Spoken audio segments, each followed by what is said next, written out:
No one saw this coming, as a new report has revealed one thing that will have Rangers fans absolutely buzzing and gives us some insight into what will happen next season, and not only next season, but seasons to come, and why it should have Rangers fans fired up. We're going to break it all down in this episode of Rangers Digest as the season creeps closer and closer to starting.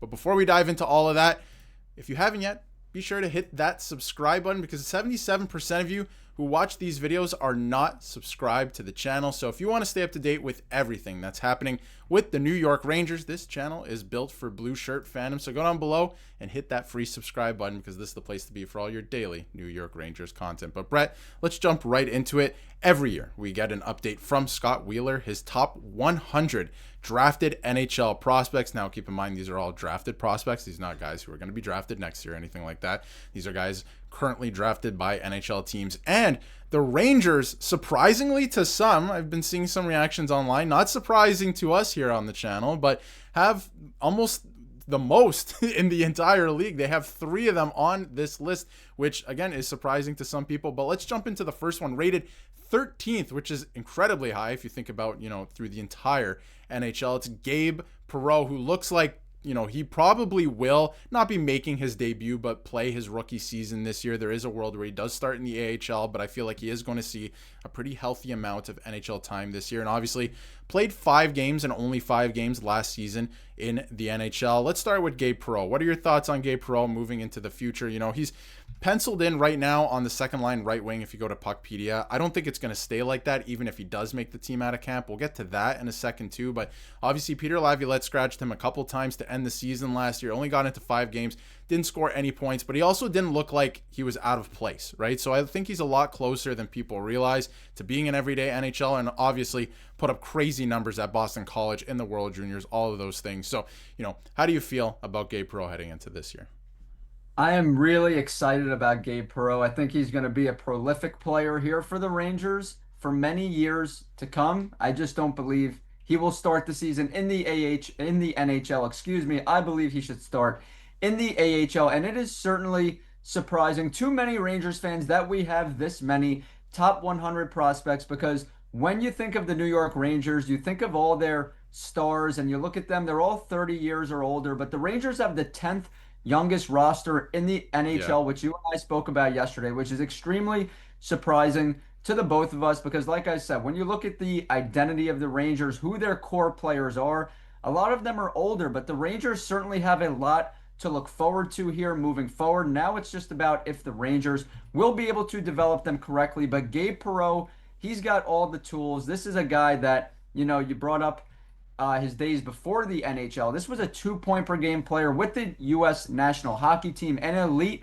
playmaker, no doubt about it, has a high hockey IQ, still has some things to work on, but he's only 20 years old, still filling into his bodies. 5'11", I believe he's about 100 and something, 180 pounds, something like that. So still filling in to his body here. I think he should get some more ice time in the AHL, really bump up those minutes before bringing him up to the NHL. But no doubt do I believe he can be a top 6 forward for the Rangers moving forward, just not to start the season. Yeah, he's an incredible talent, and he's going to be a great NHLer, but, pump the brakes a little bit. Obviously, they burnt a year of his ELC off his contract. That happens around the league so often. A lot of people were making a lot of that last season, but that happens a lot, and I don't think it's a bad thing if he starts in the AHL. Get that confidence up. Look at some of the numbers he's putting up in these leagues as he progresses through his career, right? So go down, dominate the AHL. That's fine. We'll see you in a Rangers uniform very, very soon. The last thing I wanted to bring up is he did have an interesting quote just a little while ago at development camp. And keep in mind, Gabe Perau is actually working out with Patrick Kane, former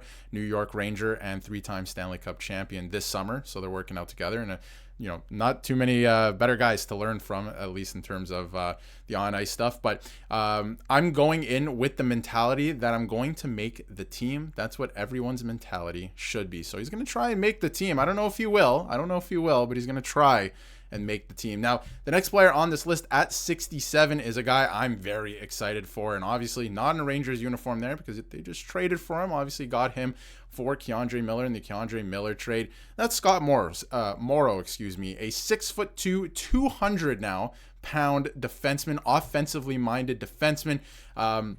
high pace, high skill. Didn't look out of place in the NHL and in the NHL playoffs. A lot of people were making the point that, he's an offensive defenseman, but he didn't put up any points in the playoffs. Not many do, right? So didn't really look out of place there. Looked great at the NCAA and the AHL level. I wanted to get to that as well. I mean, he put up some incredible numbers in the AHL this year, 39 points in 52 games. Keep in mind, only 22 years old, so he's only going to get better, and has had a pretty healthy sample size at the NHL level. So, Bret, what are you seeing from Scott Morrow? I'm a big fan of this guy. I think that he could probably make the NHL out of camp, unlike Gabe Perau, just because of positional differences, of course, and where the Rangers have needs. And Schneider is moving to the left side, at least to start. They're going to try it, so they do have an opening there on the right side, and I feel like he could fit in pretty seamlessly to it at this point.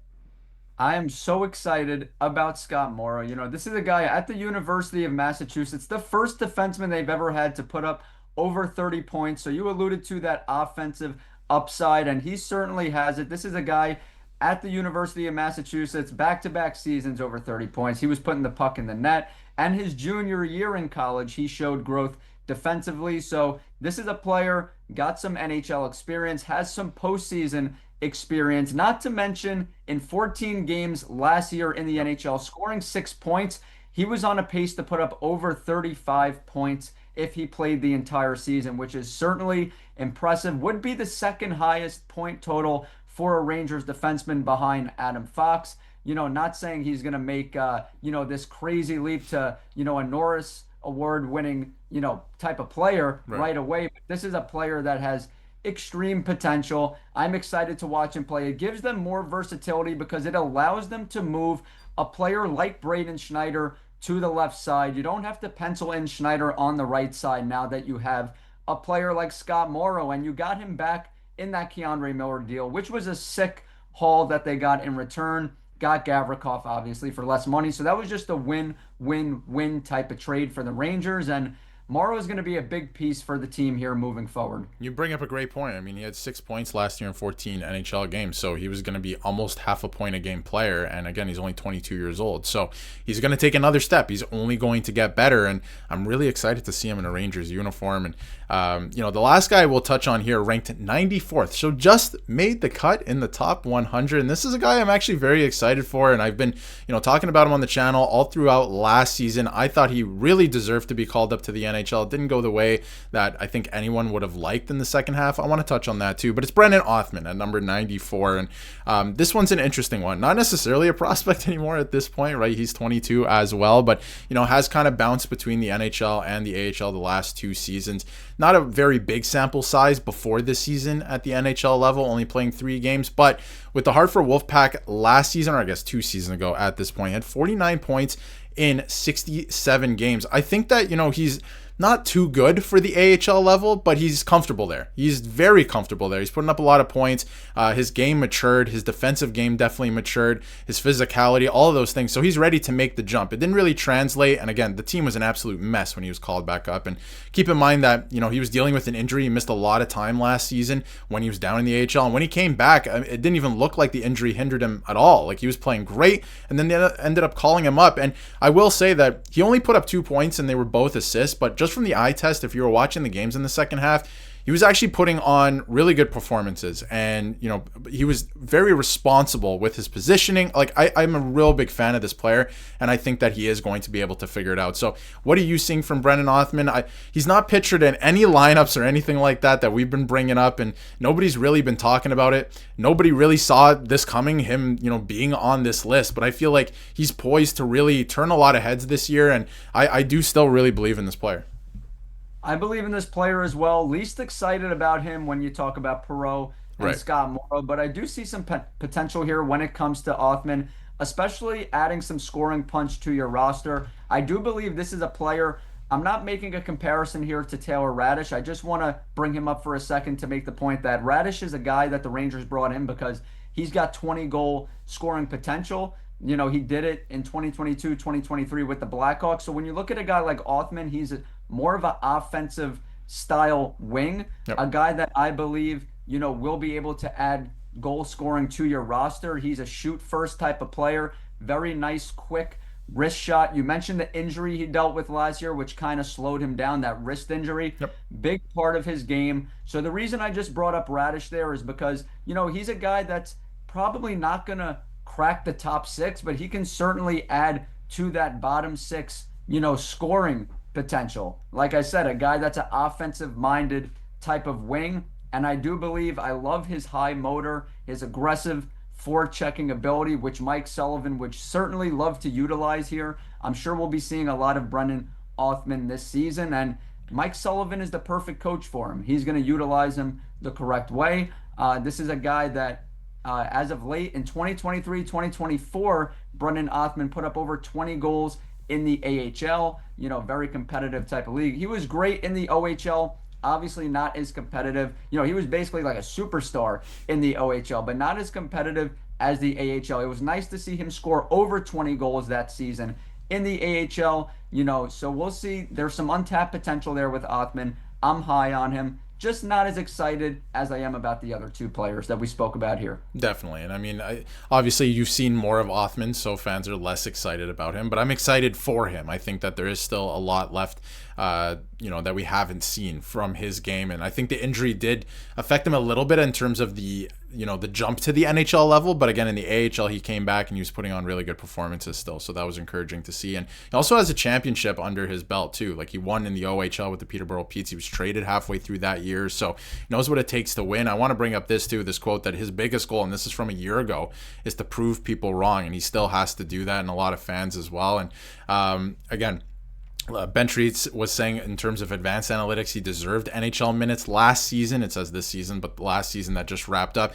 And if you look at all the advanced analytics, when he was playing with a guy like Panarin, because let's not forget he was actually on his line for a little bit, when he was playing with players like that, putting up really good numbers, at least in terms of advanced analytics. So any final thoughts, Bret, on this? And not just Brennan Othmann, but the other two guys too, as we wrap up here, because I think Othmann is a dark horse at this point to maybe make the team, because I do see him there. Like, he can definitely make the team. I think if you come into camp and you surprise, like if you're a Gabe Perau or a Scott Morrow, let's say, Chris Drury will make room for you. I do believe that about most GMs around the league. If you surprise in camp, they will find a spot for you, and they'll move. Even if they just sign the guy, they'll move a contract to make space for you. So any final thoughts on these three?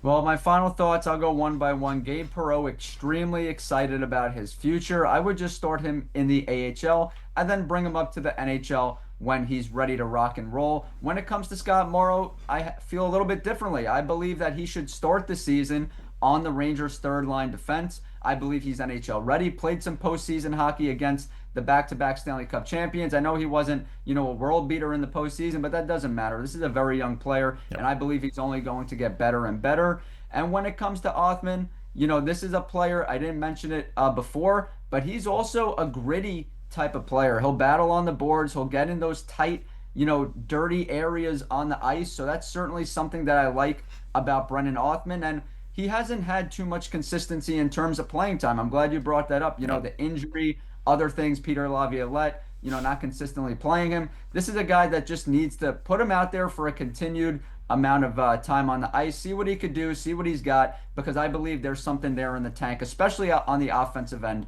of the ice when it comes to Brennan Othmann. And one last reminder, give us a follow on X, because this conversation, like all the other conversations, will continue over there at Rangers Digest YT on X. Absolutely. As always, we want to hear what you have to say about these three prospects and what's going on with the Rangers. So let us know in the comments. And of course, the conversation always continues on X. So go check us out on X. The link is in the description and the pinned comment. But let us know in the comments how you feel about Gabe Perau, Brennan Othmann, Scott Morrow. Like, I'll echo a lot of what you were saying. I think that, it's not the end of the world if Gabe Perau starts in the AHL. Definitely not. He's only 20. Scott Morrow will probably be starting in the NHL, which is very exciting. I'm very excited to see what he does. And Brennan Othmann, he's not pictured in any lineups right now, but I feel like he's ready to continue to prove people wrong. So it's going to be interesting to see what he does. And if he doesn't make the NHL, that's going to be interesting too. I want to see if he can rip up the AHL and maybe make a name for himself and come back up to the NHL. So it's going to be very interesting to see what happens. Let us know how you feel in the comments. And if you haven't yet, hit that subscribe button so you can stay up to date with everything New York Rangers.